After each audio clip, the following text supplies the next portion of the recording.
Hey. Well, we were like 2 or 3 minutes late because I couldn't figure out the buttons or anything. Kevin Petersen, how are you doing? I'm doing great, man. I love the hat. You're looking good, pal. Well, you know what? It's Family Matters. I think we took last week off because I was traveling all over the country. I was playing golf and then visiting treatment centers. But we're back. Family Matters every Thursday, 12 Eastern, 11 Central. What is it? 9 Pacific or something. I'm bad with time zones, but we do this for the most part, every Thursday. We answer your questions, ease your, fears, calm your anxieties. We got the one and only family whisperer, Kevin Petersen, and we answer all the questions. We'll answer them live. If you've got any questions and you want to put them in the comments, please do. If you're watching a replay, you can always put them in the comments, and we will get to them next week. And if you want, which most of you do, you can instant message, direct message, whatever you want to say, how the kids are saying it, Kevin or I. You can go to chronichope.us and you can creep Kevin directly. He's got all kinds of free resources. You can contact him directly, check out all the things he's doing. You're probably watching him on Instagram. He's got Kevin W. Petersen on Instagram too. I have not been creeping him for the last week. I've been slacking, so I'm going to spend the rest of Thursday probably creeping on his Instagram. So he's always got tremendous tidbits. Kevin, once and all, when we're doing this all over again, you ready? I'm ready. You got any burning desires or anything on your mind? No, man, let's hit it. What do you got? Jesus. I'm ready, baby. Let's go. Well, we got some really good questions. I think a lot of burning questions that are on top of my mind and a lot of the families that I work with. These seem to be a lot of the common questions. We get a lot of questions. We had a couple in the last couple of weeks with families, moms and dads reaching out. They're talking about aftercare suggestions. And so their loved ones currently in treatment, whether it is the therapist they work with outside or the treatment facility themselves, they're wanting to know kind of the purpose, the reasoning, of why this aftercare. They're suggesting kind of, transitional programming, sober living. They don't really go into specifics, but aftercare is always kind of, once they leave that inpatient 30, 60, 90 day, we highly encourage them to go to another step down program. Can you kind of walk them through the importance of that? Sure. So here's the thing. When we look at the continuum of care for substance abuse, where we start off with is anywhere from 3 to 7 days and what we call detox. Strictly medical, sometimes social, but there's very little engagement other than we're just here to help you get the drugs and the alcohol out of your system and get you to the point where you can actually be available for the next step, which is inpatient treatment program. And generally that's anywhere from 21 to 45 days, depending on your insurance, depending on necessity. What we're looking at there is you're living there full time. It's generally like a hospital style setting. And you are doing 40 hours a week of programming. By that, I mean individual therapy, group therapy, probably some experiential therapy, psychiatry, probably doing some recovery work along those lines. And that's what, when people think of treatment, that's what they think of. The next step, which is what you're asking about, is what we call PHP, partial hospitalization. And PHP can go from anywhere to 2 to 6 weeks, again, depending on necessity and your insurance. There's no direct answer. And then the step after that is IOP. PHP is can be about 20 hours a week. So now we're down from 40. And then the next step is IOP, intensive outpatient, and that is anywhere from 9 to 12 hours a week. And then the next step down after that is just regular outpatient therapy. Now, PHP, IOP, and outpatient, in a perfect world, it was up to me, Jay. If I had my way, all this, when we put someone in treatment, we would put them in for a year. And I know people are like, what? Oh my God. That's drastic. Well, the first 30 or 60 days are really the part that where we're going to really dig in and focus on things and make things happen. But then the next part, I would say anywhere from 90 days, 60 days, or 90 days forward, you're going to be living in a sober living environment, and you're going to be probably re-engaging with the world. And so maybe getting a job, maybe going back to school, sort of slowly balancing things back. Why do we do that? Why do I say that? Because all the statistics show that if we can keep somebody engaged in that continuum of care for 12 months, preferably actually 18 months, but 18 months, that's just outpatient. But living in a sober living environment, our success rates go through the roof. When we pull somebody out after 30, 60, or 90 days, they almost always inevitably come back. I think the industry statistics are, I think 70% of people relapse and end up have to come back to treatment. So in my eyes, I'd rather be proactive and say, hey, we're not just looking at a 30-day quickie. We're looking at a year-long engagement here of lowering levels of care and lowering costs. Long answer. Sorry. No, I mean, I like it. And I think there's personal opinion. I think that there's been, kudos to, if this is a treatment center, highly encouraging, kind of step down care, because I think it's getting lost in translation here that the treatment facility is not really stepping in and stepping in and pushing, unless they have their own kind of step down program. Then shockingly, they're always, pushing. But I think the need here is the step down program and investing in that time. What I heard you say, and in my life too, is when I invested time to do year and a half program that I did, when I took the time, it definitely got me on the sober, and it eliminated the times of going in and out of treatment, where I was wasting years. And instead of, and I wasn't wasting a year and a half, there was, for that final 7-8 months, I started getting a job, and I started getting more and more freedom. The leash kind of get longer and longer. The financial independence got longer and longer. So I think I wish, and I don't know the statistics, but I wish more and more people would be pushing the step down kind of programming, because 30 days isn't enough. Now, is there ever a time, do you see like where there's a 30-day or a 45-day where you would work with a family and you would allow them to come back to the family, come back home? Well, each scenario is different. Each situation is different, depending on how the family's doing, where the family's at, does the family hold boundaries well? Are they in their own process of recovery, or they're taking care of, is the house a safe place for the individual to live? Is the family willing to hold that kind of boundary? It wouldn't be the end of the world if somebody went to inpatient treatment and came home and we kind of created our own little IOP program. Mm-hmm. I don't recommend it because it puts a lot of pressure on the family.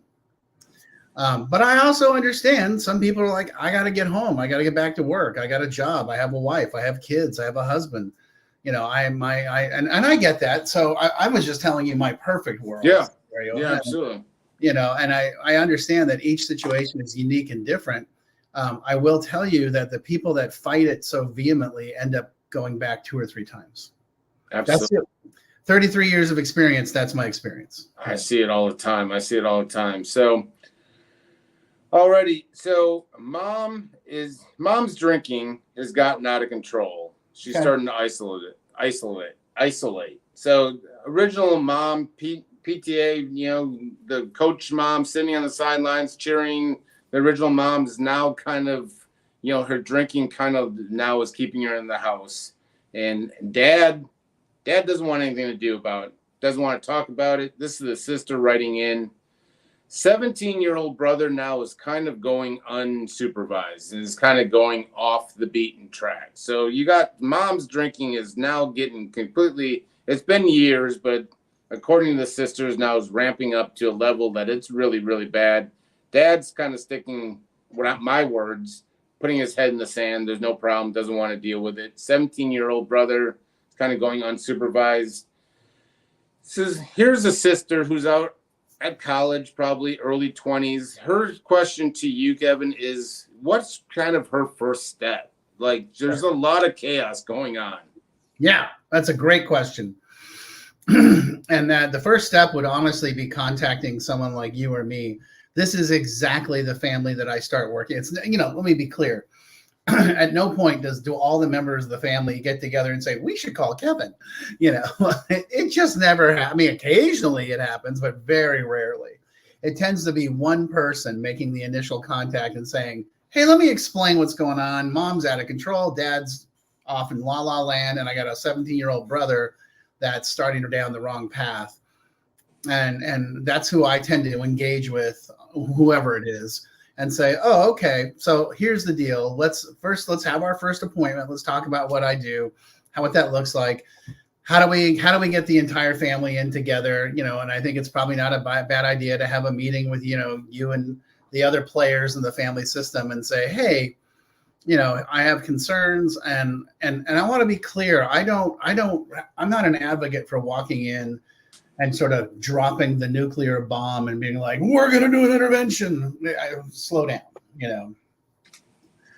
I'm much more along the lines of, let's gather everybody together. Let's set up a plan. I call it Plan A, and we're going to put together some boundaries. Mom, we love you. We're concerned about your drinking. We'd like you to quit. And we want to help you quit, and we want you to try and quit for 30 days, and we'll help you. We'll get you a therapist, get you a breathalyzer. Do you need to see a doctor? We will provide you all the support in the world that you need. But that's kind of how we want things to go for the next 30 days. Now, if mom responds with, oh my gosh, yes, okay, let's figure this out, and honestly engages and tries, we'll put together that plan and make that flow. If mom's like, yeah, mind your own business. I'm fine. I don't need your help. Then we go to Plan B. Pardon me. Plan B tends to be more of the, well, you didn't respect the boundaries, therefore, here come the consequences. And we really, now we're going to sort of up the ante and say, the kids and the husband, and I had one recently where the wife said, if you don't follow through, I'm divorcing you. And I've already seen a lawyer. And I don't want to, but that's where we're at, and he's in treatment. And that's sometimes, but you have to be that clear and concise. It's really about the family setting a clear boundary and then holding that boundary, and that's where people are always, the statements I always get, and I know you hear this stuff too. Oh, he doesn't want to go to treatment. Oh, well, people only get sober when they want to get sober. And I'm like, well, nobody wants to go to treatment. Let me be clear. We're not going to La Quinta. This isn't the spa, and people, the idea that people only get sober when they want to is kind of an archaic, old school belief system. And the truth is, the people around them can set boundaries and tell them, hey, look, I'll respect your choices, but if you're going to continue to drink and do drugs, I'm going to not spend time with you until you clean that up. However, if you want help getting better, I'll help you get better. But if you're going to choose to continue the way things are, I'm going to choose to step away from you. Yeah. So that's kind of how that first step goes. And we outline that whole process. Yeah. And it sounds in this case, it sounds like you may have a little work with dad and kind of getting him on board too. So that may be, anyway, yeah, just reading that email and kind of reading it back to you, I can just feel the chaos kind of. I've been there. I paused it. I've been the tornado in the family, but welcome. It's that's why they say addiction is a family disease right there. So, yep. So we have another question.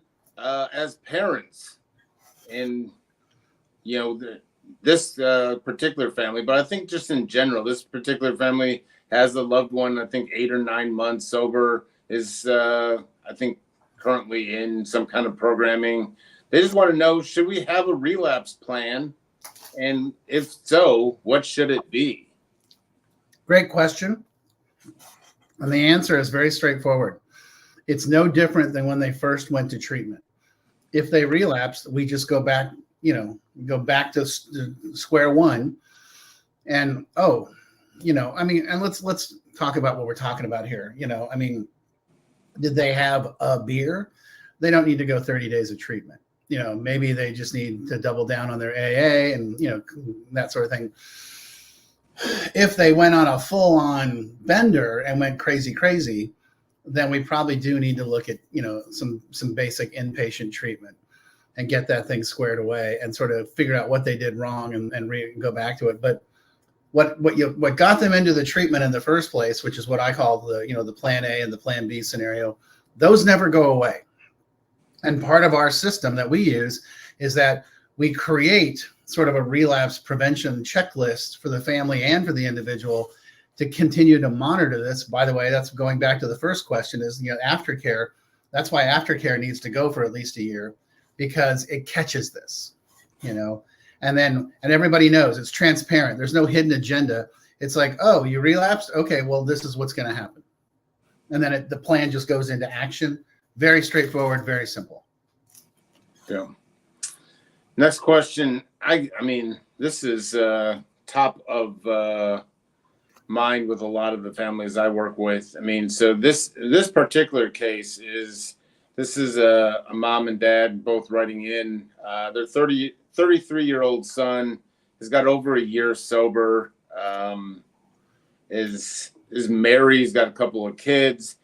He's got a college degree. Is struggling to find a job in his field. I think it's, in this particular case, financial field. Due to his addiction, has got multiple kind of, I don't know, she never got into it, but she calls them multiple strikes on his record. This is an issue that we see all the time, whether in the rooms and stuff. So this mom and dad, I mean, they say like, so it's the mom saying like it's, they're kind of staying out of it, but they just know, just hearing son kind of talk about it, the son's feeling overly stressed just because he's got this mediocre job, he's got a family, and he's really kind of struggling to get back into the career that he once had that kind of tumbled, but is now slowly getting back on his feet. So there's multiple levels to this. I guess the question would be like, trying to get back into the field and like the steps, or how do you, coach, encourage, and, like it just, it's there. And I would just tell everyone like it happens, but I'm interested to see your stance on it, or your coaching. Yeah, no, that's a great question. I mean, sure, we see this all the time in recovery where a couple of things going on, right? People they get sober and they come back to their life, which was more of a drinking based life, and they're like, I'm not so good at this, or I don't like this, so this isn't what I want to do, or I'm not doing very well here because it turns out when I'm sober, I have a different way of going about life, and it doesn't really fit into my old life. So, what I would say is through 12-step recovery, sponsorship, therapy, and maybe some career coaching, I would suggest some career coaching for this guy and say, hey, why don't you take some tests and meet with some career coaches and talk about what your options are, because he may not be doing the right thing. And, it doesn't mean he has to go back to the financial business if it's not working for him. And, who knows, maybe the workplace that he works is a pretty heavy party environment, or it's an environment where he's not completely comfortable with how they do business. I don't know, I'm just making stuff up, but I mean, I've definitely had those experiences in my sobriety, where I was like, I can't do this, I can't be here. And, one time I dumped a job to take what I thought was a big money job that I was going to be a recruiter. And within the first 2 days, they were like, so let me show you how we do business. And I was like, uh-oh. I can't do this. This is not above board. So I quickly jumped and found another job. but that's okay. Live and learn, And so I would say give him the support. Like you gave him the support to get sober, give him the support to look at potential career changes. Yeah. Yeah. My personal experience, I can just tell you from and this may not be a popular, but I mean, I got sober with a bunch of men and people, accountability groups, and incredible successful men. And while in the circles and in the rooms, we talk about not drinking. We talk about recovery. When we go out for dinners and breakfast or coffees or something, I've never hesitated sitting around a dinner table or drinking coffee to soak up their business. Whatever their experience or knowledge, and ask them questions. And so I'm not saying use AA as Indeed or as a resume builder, but I'm saying like there's people willing to help you stay sober, and that doesn't end there too. They will sit around, have coffee with you, and share their business knowledge with you as well. And if you really are good, like there's certain things that I did really well, and there was times when people said like, Jay, I don't think you are very good at this. I don't think and there's been times where I've seen it with me or whatever. Sometimes people say like, actually, I probably have an entry level in my job, in my company, or whatever it is. You can maybe get your foot in the door. Don't ask for preferential treatment, but you could possibly find your own path by soaking up the knowledge of people in their own recovery. So that's what I've done, and it's worked out masterfully. I like the career coach. I've always wanted to do the career coach. I just found out I got a lot of career coaching for free with my mentors in my men's group. So thank you, men's group. I hope you realize maybe I should pay you one of these days, but you guys helped me out considerably. But anyway. Yeah. But same thing. I mean, yeah, by all means, hanging out with the guys in AA and recovery have always been a place where, you can sit down and talk with someone and say, can I ask you some questions? Yep. I'm really struggling with my career. That's how I decided to go back and be a therapist. I really didn't enjoy my work. I didn't know where I would enjoy what I was doing. There were definitely some weird stuff going on. And I sat down with a couple friends in AA, and they're like, I said, you were in your 40s when you went back to school. How did you figure that out? And they're like, well, and we talked about it. And that's how I ended up going back to school. Yep. But like it was told to me, keep it around the coffee table and the dinner table. Do not don't put it in your shares at the meeting. So, right. Last question here is, this is a good one. So we have a wife, or her ex-husband is currently in treatment, a 30-day treatment stay. And ex-husband is wanting their 10-year-old son to come visit him while in treatment, and wife is looking for advice. Is this a good idea? So my response is I would talk to the treatment team at the treatment center. I don't know the situation. I don't know how much engagement they had before. I mean, there's too many variables for me to say yes or no. This is one of those things where the wife should engage, the ex-wife, should engage with the people that are running the treatment program and engage with the therapist. And I would say to the patient and say, hey, before I can answer that, I need you to allow me to talk to your therapist and allow me to talk to your treatment team.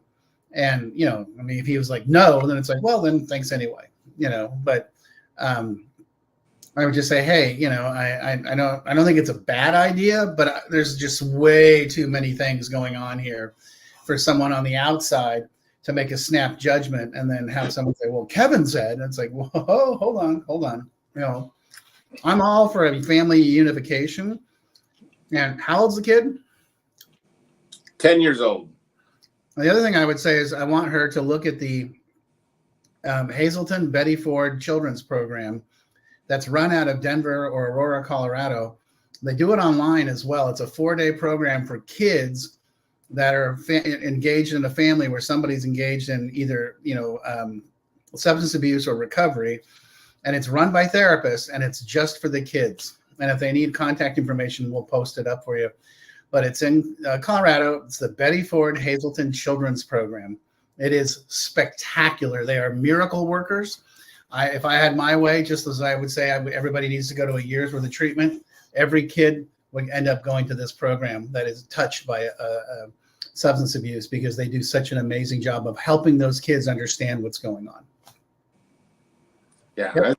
I sat in on an afternoon of one of them, and that just, I would do it every single weekend of my life. I mean, talk about, anyway. Yeah. Whew, I don't know how I got so lucky to sit in on that. And Casey Gooding, do you got Jaywalker Lodge somewhere around you? Hey! I don't have Jaywalker Lodge. I don't know that Jaywalker Lodge does family programming, but I think he's responding to some of the earlier stuff when we're talking about long-term, and they definitely do. Oh, yeah. 90-day Jaywalker Lodge. I normally have some of their merch or their swag around me, but normally. I do. Anyway. Wait, where'd it go? See, normally I have it within reach, but I thought. Yeah. Well, I don't have a Jaywalker Lodge hat, Casey. Just so we're clear, I don't have one. I do, and it's on my golf bag, Casey. So I apologize, but it's actually one I wear. But anyway, Jaywalker Lodge, shout out to them out in Colorado. They've always been longtime supporters of both of us, so cannot say enough about them. So going to have to fix that, Kevin. So I would love that. And the beauty of what Jaywalker does, right, is they break it into 245 segments, like we talked about earlier. First 45 is traditional, more inpatient. Second 45 is more PHP, IOP, sober living. And then they have a great family component. They have a great clinical staff. And I just, absolutely believe in them 1,000%. So, yep. Cool. See that? You make some comments and you get like a free promo on the Family Matters show. Unbelievable. So, yeah, pays to comment on the Family Matters show. But as always, we do this every Thursday. Kevin Petersen, the Family Whisperer. Once again, if I was anyone, a family suffering, someone suffering, I would write a question in, because you got the Family Whisperer. Free plug. Let's go, Casey. All right. JaywalkerLodge.com. I'm sure. Go check them out. They have fun in recovery. I can tell you that. And it's a beautiful place. Oh, my God. So beautiful. So I am going to be up there. I will say this. I'm going to be up there in July. I'm going to do the Rise training at Jaywalker Lodge. So wow is right. So anyway. So hopefully I get more Jaywalker swag. You never know. I got the socks. I got the hat. I got the jacket. I don't know if they have pants, but I could go all Jaywalker maybe. So anyway, Kevin, we'll do this next week. Always a pleasure. Have fun. Highlight of my week, Jay. See ya.